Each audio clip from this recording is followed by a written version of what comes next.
22 अप्रैल 2025 की देर रात की यह बात है। एक महिला अपने फौजी पति को फ़ोन करती है और फ़ोन करने के बाद बताती है कि तुम्हें पता है, सोशल मीडिया पर मैंने एक खबर सुनी है और ये बहुत ही भयानक और खौफनाक खबर है। दरअसल जम्मू कश्मीर का जो अनंतनाग जिला है, उसका ही पहलगाम के बेसरन घाटी में कुछ आतंकवादियों ने हिंदुओं को चुन चुन कर मार दिया है। उसका जो पति होता है वो एक फौजी ही होता है और उसको ये सब बातें पहले से ही पता थी, क्योंकि वो बॉर्डर पे उस वक्त ड्यूटी कर रहा होता है। इसलिए उसकी जो पत्नी होती है वो ये सब बातें उसको कहते हुए कहती है कि सुनो, मेरा तो बहुत ज़्यादा यहाँ पे जी घबरा रहा है, मुझे बहुत ज़्यादा परेशानी हो रही है। फिर जैसे ही फौजी ने ये बात सुनी तो उसने कहा कि तुम बिल्कुल भी परेशान मत हो, सीमा की रक्षा के लिए हम यहाँ पर बने हुए हैं, इसलिए तुम सिर्फ अपना ख्याल रखो। वैसे भी तुम प्रेग्नेंट हो और ऐसे वक्त में तुम्हें टेंशन बिल्कुल भी नहीं लेना चाहिए।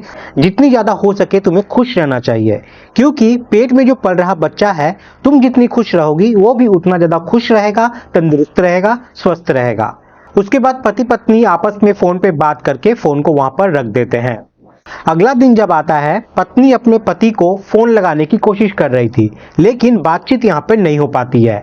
और तभी उसे एक और खबर सोशल मीडिया के माध्यम से पता चलती है कि उसी का पति गलती से बॉर्डर पार कर गया है और वो पाकिस्तान की सीमा में पहुंच गया है। पाकिस्तानियों ने उसे गिरफ्तार कर लिया है और गिरफ्तार करने के बाद अब उसे छोड़ नहीं रहे हैं। अब वो ये सुनकर रोने लगती है और परेशान हो जाती है।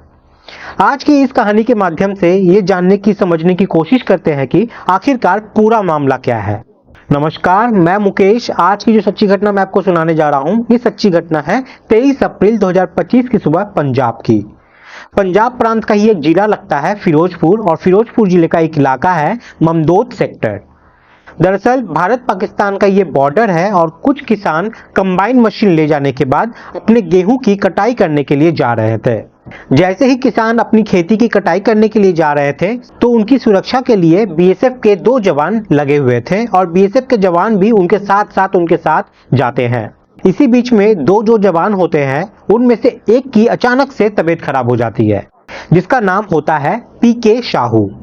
जैसे ही यहाँ पर तबीयत खराब होती है तो पीके साहू ने अपने साथी से कहा कि भाई, मेरी थोड़ी तबीयत खराब हो रही है, अचानक से घबराहट सी हो रही है।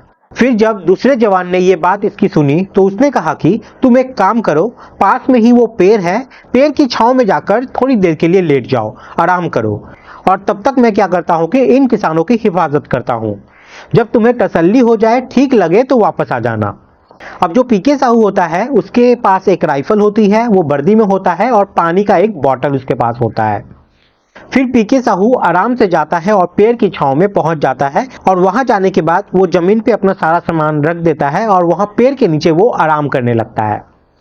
लेकिन तभी वहां कुछ देर बाद उसे चारों तरफ से कुछ पाकिस्तानी रेंजर्स घेर लेते हैं और घेरने के बाद कहते हैं कि खड़े हो जाओ, और अगर तुमने हिलने की या इधर उधर चालाकी दिखाने की कोई भी कोशिश की तो गोली मार दी जाएगी। जैसे ही भारत के जवान ने यानी कि पीकू साहू ने ये बात सुनी तो एकदम से घबरा जाता है कि आखिरकार ये किस तरह की बातें कर रहे हैं, आखिरकार पाकिस्तान की फौजी यहाँ पर कैसे आ सकते हैं। फिर पीके साहू को पता चलता है कि वो 0 लाइन क्रॉस कर चुका है, क्योंकि वो जो पेड़ है वो 0 लाइन क्रॉस करने के बाद पाकिस्तान की सीमा में आता है। अब जब उसको ये बताया जाता है कि तुम पाकिस्तान की सीमा के अंदर आ चुके हो तो वो अब टेंशन में आ जाता है। वो पाकिस्तानी सेना उसे पकड़ने के बाद कई फोटोग्राफ्स खींचते हैं और उसकी आंखों पर पट्टी बांधकर उसे अपने साथ ले जाते हैं। पट्टी बांधने के बाद उसकी जो फोटो खींची गई थी वो फोटो कुछ ही देर बाद सोशल मीडिया पर बहुत तेजी के साथ वायरल होने लगती है। 23 अप्रैल 2025 की ये घटना होती है, और उसके बाद जब बाकी बीएसएफ के जवानों को, बीएसएफ के उच्च अधिकारियों को ये बात पता चलती है तो उन्होंने पाकिस्तान के रेंजर्स से ये बातचीत करने की कोशिश की। 2-3 मीटिंग भी होते हैं। मीटिंग के बाद ये जानने की कोशिश करते हैं कि हमारा फौजी कहाँ है, कैसी हालत में है, आप उस फौजी को हमारे पास वापस दे दो। इन सब बातों को रखा जाता है उस मीटिंग में, लेकिन वो जो मीटिंग होती है उस मीटिंग से कोई नतीजा हाथ नहीं लगता। हद तो तब हो जाती है जब पाकिस्तान के रेंजर्स ये कह देते हैं कि हमारे पास तो पीके साहू नाम का कोई सैनिक है ही नहीं, आपको शायद कोई गलतफहमी हुई है। जबकि पाकिस्तान की मीडिया में प्रकाशित जो फोटो है वो हमारे फौजी पीकू साहू की ही है, जो सोशल मीडिया पर वायरल हो रही है। साथ में ये फोटो जो लिया गया था उसमें जो आसपास कुछ लोग खड़े थे, उनकी जो वर्दी है, हल्की सी वो फोटो को काटने की कोशिश की गई थी, लेकिन वर्दी को देखकर ये साफ साफ अंदाजा लगाया जा रहा था कि ये जो वर्दी है ये पाकिस्तान के सैनिकों की ही है। लेकिन पाकिस्तान ने साफ साफ यहाँ पर इनकार कर दिया कि कोई पीके साहू उनके पास नहीं है। इसको लेकर कई सारे मीटिंग भी हुए, लेकिन मीटिंग का भी कोई फायदा नहीं हुआ है। दरअसल यहाँ पे जो फौजी है ये जीरो लाइन को क्रॉस कर जाता है। अब जीरो लाइन आखिरकार है क्या, इसके बारे में बातचीत करने की कोशिश करते हैं। जीरो लाइन एक बेहद संवेदनशील हिस्सा होता है, अंतर्राष्ट्रीय सीमा का वो हिस्सा जहां भारत और पाकिस्तान सीमा बेहद नजदीक होती है। यहाँ सीमित समय और परिस्थितियों के अनुसार किसान को खेती करने की अनुमति भी दे दी जाती है। अगर हम इसको समझने की कोशिश करें कि एक तरफ भारत की जो बैरिकेडिंग है, जो तारों से तार की बंदी होती है, उसके आगे चलने के बाद कुछ हिस्सा होता है, उस हिस्सों में खेती बाड़ी करने के लिए परमिशन होती है। उसके बाद सेम उसी तरीके से पाकिस्तान के तरफ भी जो तारबंदी होती है, जिसके आगे कुछ हिस्सा होता है, उस हिस्से में क्या होता है कि किसान को खेती करने की अनुमति होती है। यहाँ पर एक पिलर भी होती है जिस पर एक तरफ लिखा होता है इंडिया और दूसरी तरफ लिखा होता है पाकिस्तान। तो यहाँ तक तो कोई आ जा सकता है और कोई इशू नहीं होता है, कोई दिक्कत नहीं होती है। लेकिन ऐसा बताया जाता है कि भारत ने अपनी तरफ तो बैरिकेडिंग करके रखी हुई है, लेकिन पाकिस्तान ने अपनी तरफ इस तरीके की कोई बैरिकेडिंग करके नहीं रखी है। शायद बैरिकेडिंग करने के लिए बहुत सारा खर्च भी होता होगा, उस खर्च को बचाने के लिए, या हो सकता है कि पाकिस्तान के नियत में कोई खराबी हो, इसलिए उसने अभी तक बैरिकेडिंग की ही नहीं है। तो इस तरह से जो हमारे सैनिक होते हैं उसकी तबीयत अचानक से खराब हो जाती है और वो पेड़ की छांव में जाकर लेटने की जैसे ही कोशिश कर रहा था, वो पकड़ा जाता है और उसे वो अपने साथ ले जाते हैं। कई मीटिंग के बावजूद भी ये नहीं बताते हैं कि पीकू साहू को उन्होंने बंदी बना के रखा हुआ है। अब ये खबर उसके परिवार वालों को पहुंचती है। उसका परिवार पश्चिम बंगाल में रहता है। पश्चिम बंगाल प्रदेश का एक जिला लगता है हुगली, और हुगली जिले का ही एक इलाका है रिश्रा, वो वहीं का रहने वाला होता है। उसकी माता जी का नाम देवी साहू, पिताजी का नाम भोलानाथ साहू और पत्नी का नाम रजनी साहू होता है, जो कि प्रेग्नेंट है, और उसके साथ ही उसका एक 7 साल का एक बालक भी है, बच्चा भी है। उसका एक भाई भी है जिसका नाम श्याम सुंदर साहू है। मीडिया वालों ने इनसे संपर्क करने की कोशिश की तो मीडिया वाले बताते हैं कि लगभग 17 साल से बीएसएफ के लिए वो सेवा दे रहा है और जगह जगह उसकी ड्यूटी जो है वो लगती रहती है। कुछ दिन पहले ही उसकी ड्यूटी जम्मू कश्मीर के श्रीनगर के अंदर थी और वहां से ट्रांसफर हो जाता है उसका पंजाब के फिरोजाबाद में, और ये कुछ दिन पहले ही वहां पे पहुंचे हुए थे। लेकिन अभी ये 31 मार्च 2025 को छुट्टी मनाकर अपने ड्यूटी पर वापस गए हुए थे।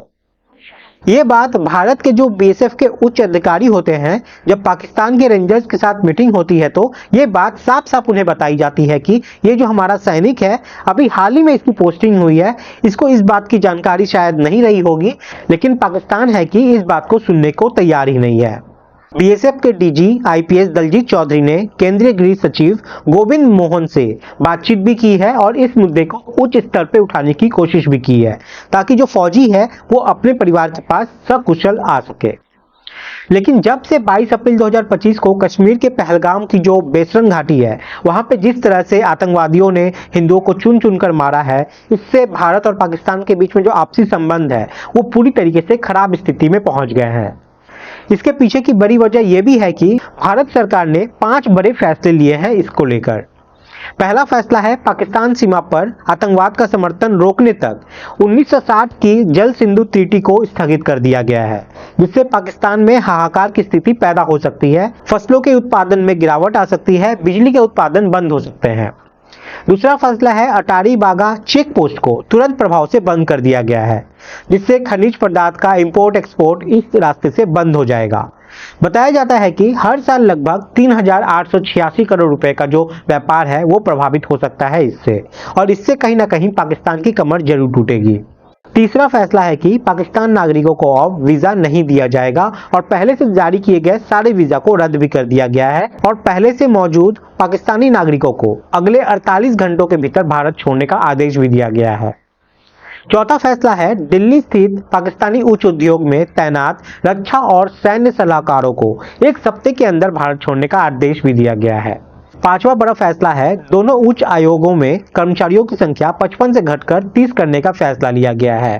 ये जो आदेश है वो 1 मई 2025 से लागू भी हो जाएंगे। ये फैसला इसलिए लिया गया है क्योंकि पहलगाम में जो हिंदू टूरिस्टों को मारा गया था, उनको मारने वालों में 2 कश्मीर के थे और 3 पाकिस्तान के आतंकवादी बताए जाते हैं। लेकिन तभी हमारे जवान पीकू साहू इस पाकिस्तान की सीमा में गलती से पहुंच जाते हैं। यह भी बताया जाता है कि इसका एक प्रोटोकॉल होता है जिसमें यह बताया जाता है कि अगर कोई फौजी गलती से सीमा पार कर जाते हैं या जीरो लाइन को क्रॉस कर देते हैं तो ऐसी स्थिति में आपसी समझौते की वजह से इनकी 24 घंटे में वापसी भी हो जाया करती है। अब यहाँ पर हमारे फौजी को ये लग रहा था कि जैसे ही 24 घंटे का समय होगा पीके साहू को पाकिस्तानी रेंजर्स छोड़ देंगे, लेकिन 2 दिन हो जाते हैं, 3 दिन बीत जाता है, 4 दिन हो जाते हैं, लेकिन पीके साहू वापस नहीं आए हैं। अब जो इनकी पत्नी रजनी है उसने कहा है कि वो खुद जाएंगी फिरोजपुर, खुद जाकर उच्च अधिकारियों से बातचीत करेंगी, जरूरत पड़ा तो वो दिल्ली भी जाएंगी। यहाँ परिवार के लोगों का रो रो कर बुरा हाल हो चुका है। परिवार के लोग कह रहे हैं कि बस उनका बेटा पीके साहू सही सलामत घर वापस आ जाए। अब इसके लिए बीएसएफ अपनी तरफ से पूरी कोशिश कर रही है, सरकार भी अपनी कूटनीतिक तरीके से उस फौजी को वापस लाने की पूरी कोशिश में लगी हुई है। हम भी यही अपील करेंगे कि जितनी जल्दी हो सके वो फौजी वापस आ जाए, क्योंकि फौजी के परिवार वाले, घर वाले वाकई बेहद परेशान हो चुके हैं। दोस्तों, इस पूरे घटनाक्रम को सुनाने का उद्देश्य किसी को परेशान करना नहीं है, किसी का दिल दुखाना नहीं है, बल्कि आपको जागरूक करना है, आपको सचेत करना है। सब लोग अपना ख्याल रखें, सुरक्षित रहें। जय हिंद, जय भारत।